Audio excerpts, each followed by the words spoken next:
This is what U.S. foreign aid used to look like in Sudan. Aid agencies say the country is suffering from the world's biggest humanitarian crisis because of a civil war that's lasted for almost 2 years. But it's been very difficult to get aid into some of the most hard-hit areas because of intense fighting and a deliberate effort by both sides in the conflict to block aid deliveries, essentially using food as a weapon of war. The World Food Program couldn't reach a besieged area of the capital Khartoum until December, which was almost 20 months into the conflict, and even then they had to rely on a local network of volunteers to distribute the aid. That network of emergency response rooms, or ERRs, has organized across the country to deliver food, medicine, and other basic supplies to areas that other agencies just can't reach. But now, much of that network has had to shut down. That's because 75% of their funding came from USAID, and Trump's administration froze that foreign assistance after he took office. Before Trump's order, the ERRs were running 742 communal kitchens across Khartoum,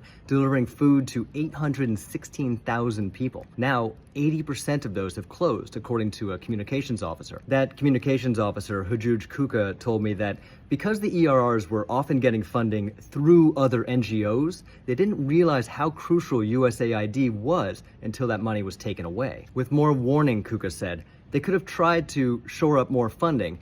Now they're scrambling to find new donors. Secretary of State Marco Rubio said he tried to mitigate the potential damage of the funding freeze by issuing waivers that would exempt emergency food aid and life-saving programs. But USAID officials and aid agencies say neither staffing nor funding has been reinstated enough to allow even the most essential programs to start working again. And the timing couldn't be worse. Famine has already been declared in 5 parts of Sudan, and the latest analysis expects that it's going to spread and deepen even further in the coming months without some kind of intervention. Another coordinator for the ERRs told me last week that without additional funding, a lot of people are going to die from hunger.